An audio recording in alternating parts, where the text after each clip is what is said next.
Welcome back to the Two Blues podcast and another live match reaction. This time, don't know if you can tell, I'm not at home. I'm not in the country. I have watched the game. I watched the game live. I was busy. I was filming. We are on set in Geneva, doing a lot of watchmaking content. It's going to be lit. If you're not following BQ Watches, already follow BQ Watches. It's lit. But we're not here today to talk about watches. We're here today to talk about Chelsea Crystal Palace. And up until Palace scored, exceptionally happy. The performance, I thought, on the whole, I thought positive. That the pressing was better, the build-up play was better, the connections, we looked more in sync. We looked like we had more of an identity. And one thing that I really, really like about this Enzo Maresca Chelsea team is the counter-attacking is something that we've never utilised. And I think we've always had talent. We've always had the potential. We've always had the players available, to be a solid counter-attacking unit.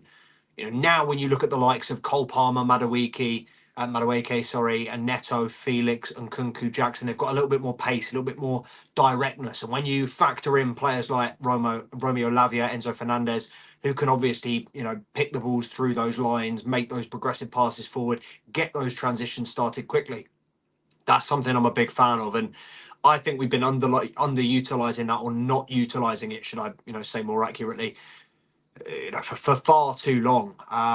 And it's an element of the game that I like. It's an element of this Chelsea team I like. But again, there are so many elements of this Chelsea team that remain the same and have always been the same, in that up until we concede, we look fine. We look like there is no problem. We look like we are going to go on and win the game comfortably. However, we are only ever one goal up. We never go on and kill the game. We never have that ruthless instinct. And in front of goal today, again, how many chances went begging? How many chances? And yes, Dean Henderson made some fantastic saves, but how many chances realistically should we have put away? And I know he scored again today. Nicholas Jackson probably should have had a couple. And I know it's great defending to get back on that one-on-one, but a striker in form with a few more goals under his belt, with a little bit more match fitness, finishes that. And Nicholas Jackson, I still have a lot of hope for him. I think today a few of the flicks again, excellent stuff. I think he is a top player. But he can't be sitting and he can't be playing ahead of Nkunku. Nkunku can't be sitting behind him. João Felix can't be sitting on the bench behind him right now. I thought Felix, when he came on, again, and I said it before he signed, I said it when he was playing under Potter before, adds a different dynamic to this Chelsea team. And it's, Cole Palmer's ability to find his way out of trouble, to make a quick turn, to duppy the defender is virtually unrivaled. But João Felix in this Chelsea squad, his footwork, his ability to turn quickly, I think he's incredibly agile, incredibly skillful, incredibly good with the ball at his feet. And in games like today, I think he would have been a better option up top than Nicholas Jackson. That being said, I still have a lot of hope for Nicholas Jackson. I don't think today was a bad performance by any stretch. We are used to it as Chelsea fans, him missing big opportunities. And it wasn't just him that missed opportunities today. Madueke, Palmer, and Kunku right at the death. A few players had big opportunities to put this game to bed. But akin to Chelsea, over the years, we struggle. We have struggled in front of goal. Look, I'm not going to sit here and get onto the referee. Sending Will Hughes off, which he should have done, changes the game. At 1-0, they go down to 10 men. Whole complexion of the game's changed. He should have been off. That was a mistake in hindsight from the referee. Where's VAR when you need it? But, I'm not going to sit here and do an Arsenal and complain about the referee and because we drop points. Realistically, we have more than enough in that 90 minutes to go out and win. We have more than enough chances, more than enough clear goal-scoring opportunities to put that game to bed. And Crystal Palace are a team that I think is such a miserable team. They're such a yo-yo mid-table club. They never have any ambitions. They're never going to break out of that mid-table rhythm.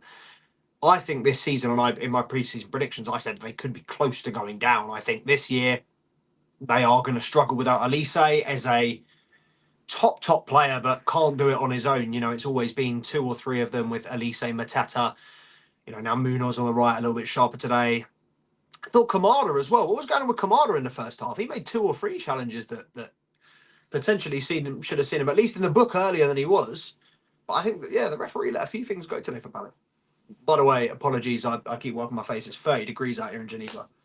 I've got the aircon on, but that shit is shit, bro. I am sweating. I need to get back in England. I'm going to be back in Britain tomorrow. Don't worry. Back to the best country in the world. And yeah, we're going to be getting straight back on the live streams from the usual setup with Mr. C Money. We're going to be getting him to do a regular feature as well. Obviously, I've got my transfer talk, loan watch, which we do every week, as well as the live reactions. But I'm going to be getting C Money to do a regular feature as well. But on the whole today, I think it's so close. A phrase that sums up Chelsea at the moment and as of the last few seasons: so close yet so far. We were so close, and had we won today 1-0, while we would have said yes, could have gone out and killed the game, could have gone out and scored a few more, I think we would have been very happy with the win. I think it would have been a professional performance. I think we would have sung Maresca's praises, another clean sheet. But you know, it's been a poor week for Chelsea.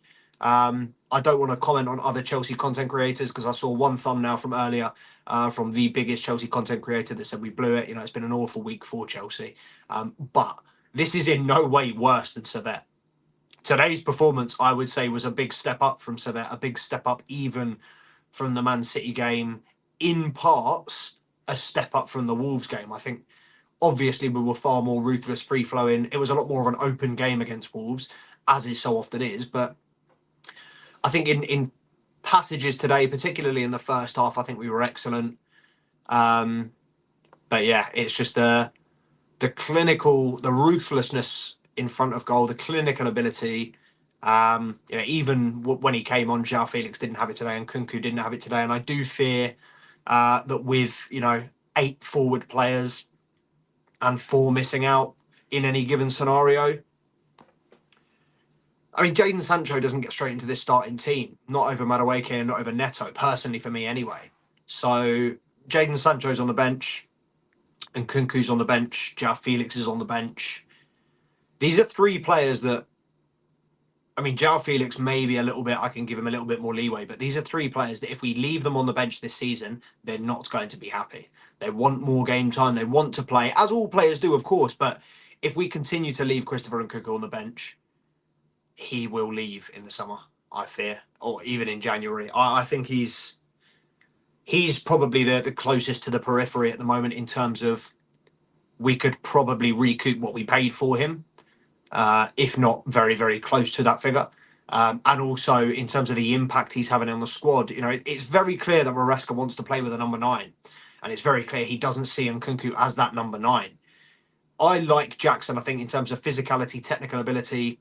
He's got all the hallmarks of a top centre forward. But the thing that worries me, and I discussed this with Mr. C Money in last week's episode, is it's very, very rare. We're just kind of waiting for that finishing to come in, but it's very, very rare for a player, even in their 20s. But, Nicholas Jackson's now 23, 24. It's very, very rare for a player to just kind of click. And I know it happened with Mo Salah, and it has happened with a couple of big players, but do I see the level of talent or potential in Nicholas Jackson that I do with Mo Salah? I don't know.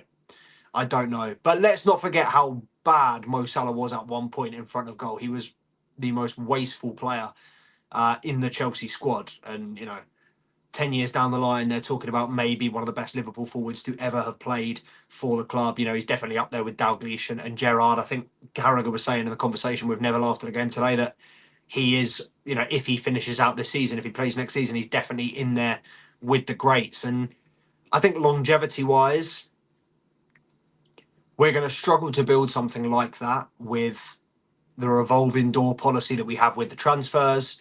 Like I said, keeping 4 players on the bench, 4 players starting, that's a tough situation to handle. You are going to get players like, obviously, Ben Chilwell, Raheem Sterling, Chalobah, who weren't happy with their situation at the club. Apologies. And yeah, I feel like international breaks come at a good time. I mean, I hate international breaks. And 3 games into the season, the first international break is ridiculous, personally, I think. But it's come at a good time because I think, yeah, so many of these players need time. I think we just don't look like the finished article just yet. And it's a shame that quite a lot of our players are going on international duty. Colwill, Palmer, Fofana and Colwill getting called up has really done me, because I think we would have benefited massively from a couple of weeks for the defence just to get sorted. Obviously, with Reece James kind of hopefully back after the international break, Romeo Lavia hopefully back after the international break, could be a potential boost to Chelsea's starting lineup with those two.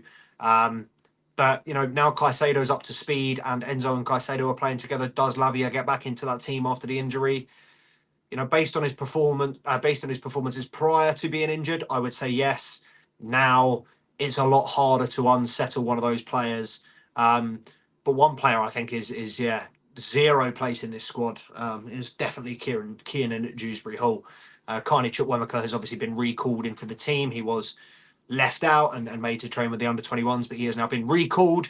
And yeah, I mean, him alongside Romeo Lavia, Caicedo, and Enzo, more than enough for those 2-3 centre positions for me. But yeah, lads, I'm going to keep this one nice and short. I don't know if you can tell, but I'm absolutely cream crackered. I am 1 hour ahead as well. So I'm going to go get some shut eye. Got a flight tomorrow. So like I said, I will be back in the country tomorrow night. Apologies for the little hiatus on shorts as well. I will try and get a short up tomorrow, or tomorrow morning before the flight. And then you'll have some sort of content tomorrow evening as well. But yeah, Two Blues Podcast on the Instagram, TikTok. Make sure to like, comment, and subscribe to the channel here too.